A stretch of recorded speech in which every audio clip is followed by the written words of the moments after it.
Good morning leaders. Jagtial జిల్లా Srinivas universal crown director.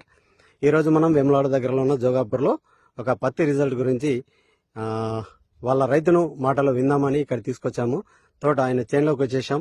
ఇక్కడ excellent ఏంటంటే మనకు మేకల దేవయ్య సార్ ఆల్రెడీ ఒక 6 months బిఫోర్ వరికి వాడాడు. బిజినెస్ మాత్రం స్టార్ట్ చేయలేదు, ఆయన పర్సనల్గా వాడుకుంటుండు. ఎవరు చెప్తే వినరో అనే ఉద్దేశం కొద్ది ఉంటుండే సార్. ఇప్పుడు మొన్న లాస్ట్ 25 days ఆల్మోస్ట్ 1 month కింద వచ్చినప్పుడు ఇక్కడ పెంటల గంగరాజం అనే రైతు కలిచాడు మనకు. ఆ రైతు చేన్లో వాటర్ ఎక్కువ ఉండి ఎవ్రీ ఇయర్ ఒక 20 గుంటల పెట్టు పత్తి మొత్తం ఖరాబ్ అవుతుందట.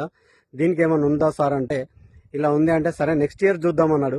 నెక్స్ట్ ఇయర్ కాదు సార్, ఇప్పుడు ఆల్రెడీ పోయింది అనుకున్నారు కదా, దానిలో ఖచ్చితంగా మేము డెవలప్మెంట్ చూపిస్తాం. ఇప్పుడు పెట్టే డబ్బులు పేనే అనుకునే పెట్టండి సార్ అని అంటే ఆ రైతు ధైర్యం చేసిండు. ఆ రైతు వచ్చేసి ఎక్సలెంట్ గంగరాజన్ సార్. ఎందుకంటే చాలా మంది రైతులు ఫస్ట్ మంచుకున్నప్పుడు పెట్టమంటే కూడా పెట్టారు.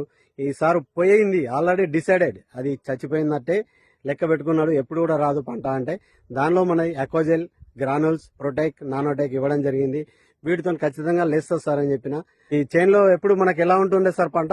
ఇప్పుడు నేను పెట్టే 8 ఏళ్ళు అవుతుంది నేను వ్యవసాయం చేయబట్టి. ఎప్పుడైనా ఈ 20 గుంటలు అట్టిగానే నీళ్ళల్లా పోతుంది, ఎర్రబడిపోతుంది, అట్లా ఇడిచి పెట్టేస్తాను.